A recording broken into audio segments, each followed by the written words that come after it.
За сайн байцгаана уу? Биологийн шин ээлжлэлээр олж байгаадаа баяртай байна. Өнөөдөр бүгдээрээ ДНХ-ийн бүтэц, ДНХ-ийн нийлэгчлийн талаар үзнэ. За суралцгийн зарилтад бол хоромсоом ДНХ-ийн бүтэцээр дүрслэн тайлбарлах гэсэн байгаа. Өмнөх хичээлдэр бүгдээрээ хоромсоомын талаар үзсэн бол өнөөдөр бүгдээрээ ДНХ-ийн бүтэцийн талаар үзнэ. Өмнөх хичээлийн төгсгөлд бол хоромсоом нь хроматиноос тогтдог. Хроматин нь бол ДНХ болон уургаас тогтдог талаар үзсэн. За тэгэхээр ДНХ-ийн талаар жаахан тодруулъя. За ингээд эс дотор бол бүүм байгаа. Бүүмэн дотор хоромсоомууд байгаа. Хоромсоом бол хроматин байдлаар байгаад хроматин нь ДНХ-ээс тогтдгоо гэдээ багш нь дахиад нэг хэлчихье.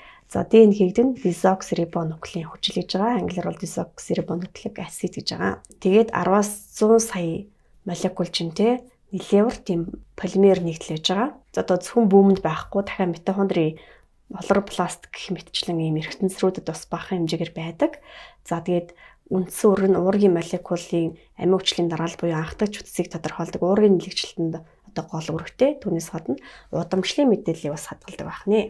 За бүтцийн хувьд гэх юм бол хос оцлог бүхий одоо макромолекул гэж байгаа.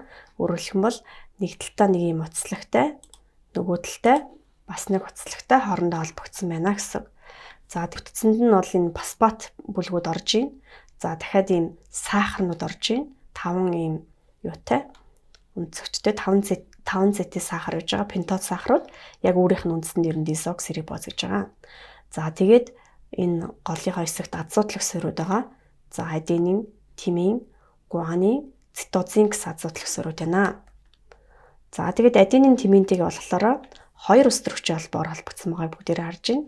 Харин гуанин, цитозинтэй 3 өстрөгчийн холбоогоор холбогдсон байгааг харж байна. За азуутлах сөрийн талаар жоохон дэлгэрүүлье. За тэгэхээр зарим азуутлах сөрүүдний урт байдаг. За энийг бол бид нар пурины сөр гэж нэрлэж байгаа. Аденин, гуанин хоёр бол энэ пурины сөрт ордог. Гэтэл зарим дөрвдөө юм нэг цагирагтай арай богинохон байна. За энэ бол пиримидины сөр гэж байгаа. За хүүхдүүд та нар анзаарсан баха. Ер нь бол хоёр пурины сөр хоорондоо холбогдохгүй, хоёр пиримидины сөр хоорондоо холбогдохгүй. Урт нь богинотойгоо, богино нь урттайгаа гэх мэтчлэнгээр ингээд холбогддог байх нэ. За тэгвэл одоо ингээд ДНХ-г нийлэгжил рүү орох гэж байгаа юм. За ер нь бол эс ингээд хуваагдаад ихсэн хугацааны дараа дахиад хуваагддаг. За энэ хооронд болох үйл явц үе шатыг л бид нар эсийн цикл гэж нэрлэдэг байгаа. За үргэлжлэх хугацаа нь бол янз бүрийн хүчин зүйлээс хамаарж байгаа. Жишээлбэл тухайн эсийн хэлбэр, гадаад орчинд хүчил төрөгчийн хангамж, гэрлийн хангамж, дулаан зэргээс хамаарах нэ. За тэгээд эсүүд бас өөр хугацаанд хуваагдана гэдгийг ойлгочлоо. Хамгийн урд нь бол бактериэс 20 минут тутамд хуваагддаг бол хучуур эдисүүд 8-аас 10 цаг тутамд хуваагддаг байх нэ. За эсийн цикл нь үндсэндээ бол интерфаз тэгээд ерөнхий митоз гэсэн юм хоёр үндсэн хэсэгтэй. За интерфазын хэсэг нь бол G1 буюу GAP1, тэгээд S буюу ДНХ-ийн нийлэгжил, G2 буюу GAP2 гэсэн юм гурван хэсэгтэй бөгөөд хамгийн одоо урт үргэлжилж байгаа юм үе шат байж байгаа, бэлтгэл үе шат байж байгаа. Тэгээд бэлтгэл үе шатаа хийчээд митоз хуваагдалд ордог. Тэгэхээр митоз эхний үе шат нь профаз, тэгээд метафаз, анафаз, телофаз гэж байгаа. Пимат гэж зэжилчдэг аюу амархан орвол дарааллыг нь. За ингээд энэ үе шатын дараа нэг эсвэл хоёр эсвэл одоо хуваагдаж чаддаг байх нэ. За бүгдээрээ өнөөдөр бол энэ S шат буюу ДНХ-ийн нийлэгжилтээр илүү төвлөрж үзнэ. Харин дараагийн хичээлдэр метод цогцлыг үзнэ. За G1 буюу GAP1 дээр болохоор цитоплазм доторх эргэтэнцрүүд нийлэгжиж тоогоо олшруулдаг байх нь. Өөрөөр хэлэх юм бол том үе шатны өмнөх юм завсар үе шат гэж ойлгож байна. За тэгээд энэ бүх төрлийн РНХ-нүүд бүүм хөнөөс үүсдэг байх нь. Эсдэх бодисын солилцоо уургийн нийлэгжил эрчимтэй явагдаж эс томордог байх нь. За ингэсний дараа S буюу ДНХ нийлэгждэг. Энийг бас рефлекац гэж нэрлэдэг байгаа. За хроматидууд ингээ хоёрчлогдчихдаг. Өмнөх хичээл дээр бас бүгд схемийг харж байсан. За дараагийн G2 шатанд бол яг эс хуваагдахаас өмнөх энэ gap гэсэн завсар үега центроил одоо амтны эс дээр митохондрийн хлоропласт, урмлын эс дээр бол хлоропластид жишээлбэл хуваагддаг байх нь. За эсдэх энерги нөөц нэмэгдээ явцдаг. Тэгээд хуваагдахад бэлэн болдог байх нэ. За ингээд рефлекацийн талаар жоохон дэлгэрүүлье. За интерфазын S үшигтэнд цитоплазмд бол явагдана гэдгийг бүгдээрээ ойлгочлоо. 1953 онд Ватсон Крикет 2 хүн энийг бол нээсэн байж байгаа.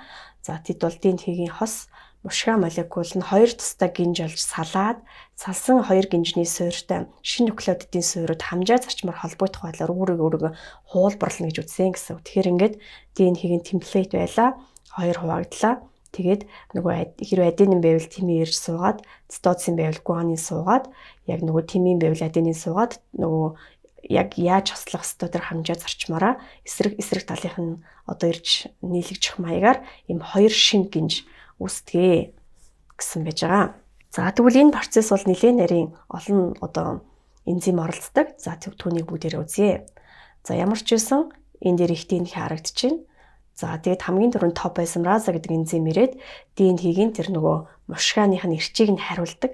За эрчийг нь хариулсны дараа бол хеликаза гэдэг энзим ирсэн байна. За энэ энзим болохоор нөгөө ДНХ-ийн одоо энэ уцлаг дундуур нь яваад энэ дээр манай азот суурьд чинь ус төрөгчийн холбоор холбогдсон байгаа тийм үү? Тэр ус төрөгчийн холбоонуудыг салгаад рефлекацийн сэрээ үүсгэждэг. Ингээ хоёр салц учраас рефлекацийн сэрээ гэж нэрлэдэг байгаа. За тэгээд SSB ураг түүний дараа юу хийж өгөх вэ гэхээр буцаагаад нөгөө ДНХ эрчлэгдгээс хамгаалаад ингээд захууд дээр хоёр тал руу одоо барьж ийн гэж ойлгож байна. За тэгээд RNA primase гэдэг энзим байгаа. Энэ нь болохоор 10 нуклеотид орчимтой юм урт праймеруудыг үүсгэдэг. За энд жишээлбэл нэг праймер харагдаж байна. Энэ праймерууд байна. Энэ одоо гинжийг болохоор бид нар төрүүлэгч гинж гэж нэрлээд за энэ дээр үүсэж байгааг нь хоцрогч гинж гэж нэрлэж байгаа. За ДНХ полимераза энзим болвол ингээд аль гинжин дээр нь байна. За тэгэхээр ДНХ полимераза энзимийн үүрэг нь болохоор төрүүлэгч гинжний тухайд энэ 5-аас 3 руу, хоцрогч гинжний тухайд гэвэл 3-аас 5 штрих чиглэл рүү яах вэ гэхээр шинэ ДНХ-г үүсгээд явна гэсэн үг. За хоцрогч гинжний праймер болгоны байранд ДНХ полимераза ажиллаж Оказаки эрчим буюу ДНХ-ийн тасархааг үүсгэж явдаг гэсэн үг. За энэ дээр бол Оказаки эрчмүүд харагдаж байна. За тэгээд хамгийн сүүлд нь лигаза энзим болохоор Оказаки эрчмийг залгаж ойж ДНХ-г ингэж бүтэн болгодог байх нэ. Энэ бол хоцрогч гинжний тухайд болж явах юм онцлогтой явдаг байх нь. За ингээд өнөөдөр бүгдээрээ ДНХ-гийн бүтцийг үзлээ. За тэгээд эсийн амьдралын мөчлөгийг ДНХ рефлекацтай холбож тайлбарлалаа. Интерфазын шатнд рефлекацт яаж ордог талаар ингээд дүрслэн тайлбарлах ийм суралцсан зорилтууд төрлөө.